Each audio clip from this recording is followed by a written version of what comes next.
बिस्मिल्लाहिर्रहमानिर्रहीम। अस्सलाम वालेकुम नाज़रीन, मैं अहमद फवाद हूँ और आप मेरा यूट्यूब चैनल देख रहे हैं। नाज़रीन, आज के व्लॉग में दो इंपॉर्टेंट स्टोरीज हैं जो मैं आपके साथ शेयर करूंगा। सबसे पहला तो ये कि इमरान खान साहब ने जो लॉन्ग मार्च का ऐलान किया है, मामलात इस वक्त एक्सट्रीम लेवल के ऊपर जा चुके हैं। बैक एंड जो मुज़ाकरात हो रहे थे, इस हवाले से कुछ डिटेल्स, राना सनाउल्लाह की जो टून है वो थोड़ी मध्यम पड़ चुकी है। क्या मामला है, एक तो इसकी तफसील आपके साथ में शेयर करूंगा और दूसरे नंबर पर नाज़रीन सीनियर सहाफ़ी तज्ज़ियाकार अरशद शरीफ साहब का जो मुबैना कत्ल है,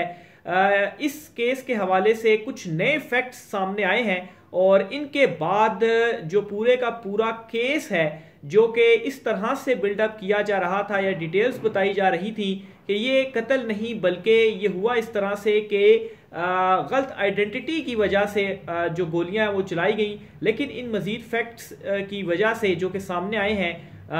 ये फैक्ट्स चीख चीख कर ये बता रहे हैं कि अरशद शरीफ साहब का कत्ल जो है वो हुआ है। कुछ नई चीज़ें और ख़ास तौर पर नैरोबी से ही उनके जो साबिक गवर्नर हैं उनके कुछ दावे हैं और पाकिस्तानियों के मुलव्वस होने के हवाले से भी कुछ चीज़ें सामने आई हैं। ये भी सारी डिटेल्स आज की व्लॉग में आपके सामने रखूंगा। तो आगाज़ नाज़रीन मैं यहीं से करता हूं। सबसे पहले तो नाज़रीन अरशद शरीफ साहब जो हैं, उनकी जो गाड़ी के हवाले से ये कहा जा रहा था कि वो नाका तोड़कर जो है वो जा रही थी, जिसकी वजह से जो पुलिस थी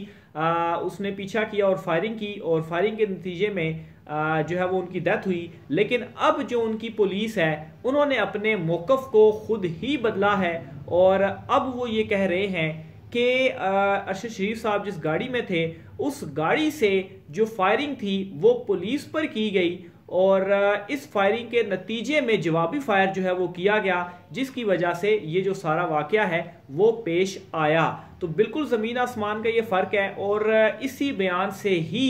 ये पता चलता है कि कैसे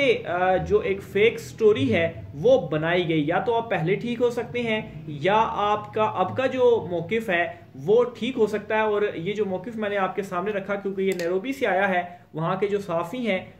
वो खुद ही इन फ्लास के हवाले से ट्वीट भी कर रहे हैं और जो डिटेल्स हैं वो साथ साथ शेयर भी कर रहे हैं। तो एक तो नाज़रीन सबसे पहला फ्ला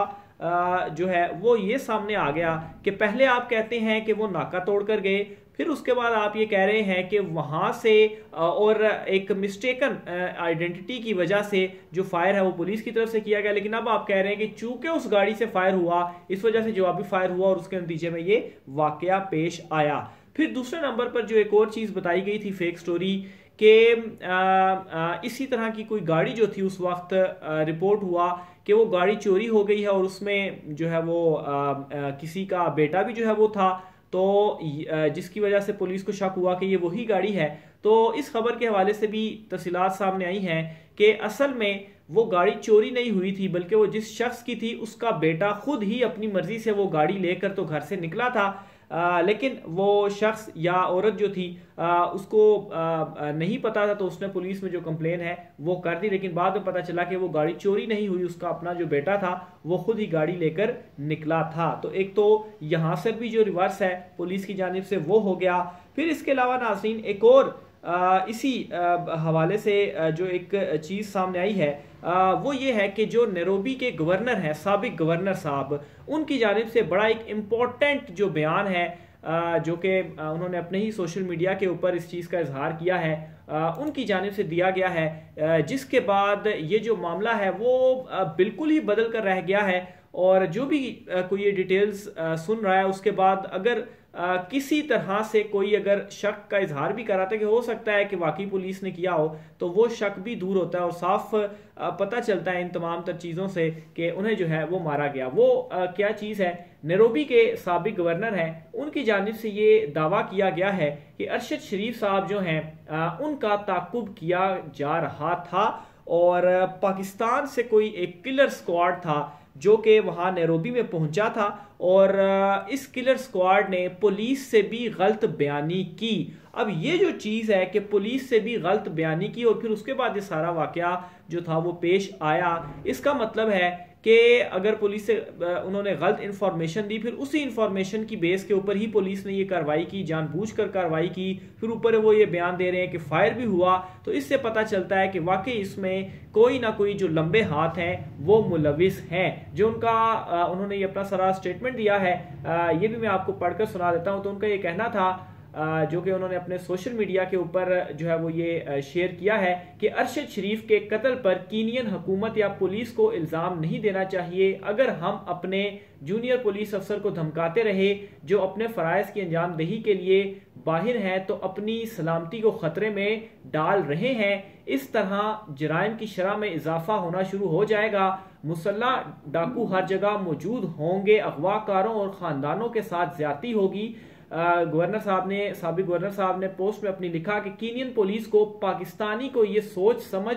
कर गोली मारने के लिए धोखा दिया गया कि अरशद शरीफ कार चोरी में मुलविस थे, जबकि मकतूल सहाफ़ी एक मनी लॉन्ड्रिंग ग्रोह को बेनकाब करने वाले थे। यानी कि अगर ये जो इनका दावा है कि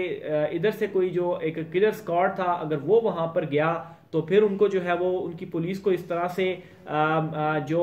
मिसगाइड आप कहें तो इसमें आप समझ सकते हैं कि जो केस है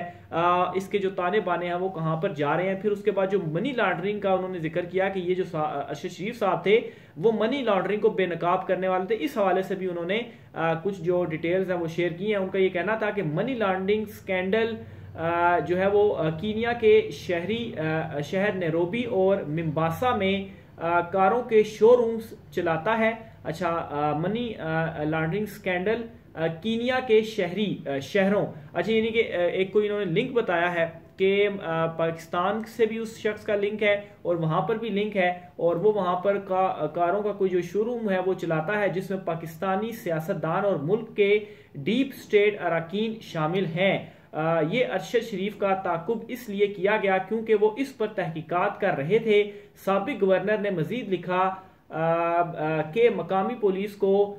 सर्कुलर मौसूल हुआ था जिसका ताल्लुक कार चोरी से था। तो बेसिकली उन्होंने यहाँ पर अपनी पुलिस को प्रोटेक्ट भी करने की कोशिश की, लेकिन सारा का सारा जो मलबा है वो दूसरी तरफ भी डाला कि किस तरह से गलत बयानी। और अरशद शरीफ साहब जो हैं जो कि तहकीकात कर रहे थे मनी लॉन्ड्रिंग की, और उसमें काफ़ी जो है वो सियासतदान या कुछ अफसरान जो है वो मुलविस थे, तो इस की जो तहकीकात थी वो कर रहे थे, तो इस वजह से शायद उनके साथ ये जो वाक़या है वो पेश आया। तो बड़ा है कि ये खौफनाक उनकी जानिब से ये जो पोस्ट है वो की गई, और जाहिर सी बात है साबिक गवर्नर कर रहे हैं तो इसको हम बिल्कुल इस तरह से हवा में भी नहीं उड़ा सकते। तो ये नाज़रीन कुछ इंपॉर्टेंट डिटेल्स थे। इसके अलावा अरशद शरीफ साहब का जो पोस्टमार्टम है वो भी कंप्लीट कर लिया गया है, और ये जो पोस्टमार्टम है वो इस वजह से भी इंपॉर्टेंट था क्योंकि एक तो नैरोबी में पोस्टमार्टम हुआ और ये पोस्टमार्टम पाकिस्तान में होना ज़रूरी था कि उनकी रिपोर्ट और यहाँ पर जो पाकिस्तान की रिपोर्ट है उनको फिर देखा जाए कि इनमें जो है वो कोई झोल तो मौजूद नहीं है। तो पोस्टमार्टम कंप्लीट हो चुका है, उसकी जो रिपोर्ट है वो भी कुछ उसमें घंटे लगते हैं, टाइम लगता है, उसके बाद सामने जो है वो आ जाएगी और उससे मजीद जो कुछ इंकशाफात हैं वो भी हो जाएंगे। ख़ास तौर पर जो गोली लगने के हवाले से बताया जा रहा है कि करीब से लगी या दूर से लगी या किस गन से लगी, तो जब ये डिटेल सामने आ जाएंगी पोस्टमार्टम में कि अगर करीब से लगी हुई तो इसका मतलब है कि बाहर से नहीं मारी गई, और अगर ये चीज़ सामने आती है कि किस गन से मारी गई है तो उसमें भी पता चल जाएगा कि पुलिस वालों के पास जो है वो जो गन थी उससे मारी गई या कोई प्राइवेट गन थी उससे मारी गई। तो ये सारी जो डिटेल्स हैं वो पोस्टमार्टम बहुत ज़्यादा इसमें इंपॉर्टेंट होने जा रहा है। इसके अलावा नाज़रीन इमरान खान साहब ने लॉन्ग मार्च का ऐलान कर दिया है। जुम्मे वाले दिन इमरान खान साहब ने लॉन्ग मार्च का ऐलान किया है, और पहले भी मैंने एक व्लॉग में बताया था कि इमरान खान साहब के ऊपर अपने ही कारकुनान की तरफ से बहुत ज़्यादा दबाव है कि लॉन्ग मार्च का ऐलान कर दें, क्योंकि इमरान खान साहब ने सब को इस हवाले से रेडी कर लिया था। इमरान खान साहब ने पहले तो ये कहा था कि जुम्मे वाले दिन वो लॉन्ग मार्च की तारीख देंगे, लेकिन इमरान खान साहब ने पहले ही लॉन्ग मार्च का ऐलान किया और जुम्मे को वो लॉन्ग मार्च कर रहे हैं। लॉन्ग मार्च का जो आगाज़ है वो हो जाएगा, और इसकी एक रीज़न जो उनके कारकुनान की तरफ से जो दबाव मज़ीद बढ़ा भी है वो ये भी है कि जो अरशद शरीफ साहब का ये जो मर्डर हुआ है इसने भी बहुत ज़्यादा जो दबाव है वो भी डाला होगा, क्योंकि अरशद शरीफ साहब जो एक नैरेटिव लेकर चल रहे थे, जो इमरान खान साहब का बयानिया था वो उसको भी काफ़ी हद तक उसको भी जो है वो सपोर्ट कर रहा था। इमरान खान साहब भी वही बात कर रहे थे और अरशद शरीफ साहब जो हैं वो भी यही चीज़ें जो है वो अपनी वीडियोस और अपने प्रोग्राम्स के ज़रिए सामने जो है वो लेकर आ रहे थे। तो बहरहाल एक तो अरशद शरीफ साहब की इस कत्ल के बाद भी मज़ीद दबाव भी बढ़ा और इमरान खान साहब ने जो लॉन्ग मार्च है उसका ऐलान भी किया, लेकिन इस सारी सिचुएशन के दौरान राना सनाउल्लाह की जो टोन है वो काफ़ी मध्यम हो गई है, क्योंकि जो अवाम है इस वक्त ख़ास तौर पर अरशद शरीफ साहब वाला जो वाक़या हुआ है इसके बाद वो गम और गुस्से में भी है। और इमरान खान साहब की इस दौरान में ये कॉल सामने आना तो लोग भी बाहर निकलेंगे और अब तो मजीद नामुमकिन तकरीबन हो चुका है कि उनको रोका जाए। मजीद भी इस हवाले से डिटेल में आपके साथ शेयर करता रहूँगा। आज की व्लॉग से मुझे इजाज़त दीजिए। अल्लाह हाफिज़।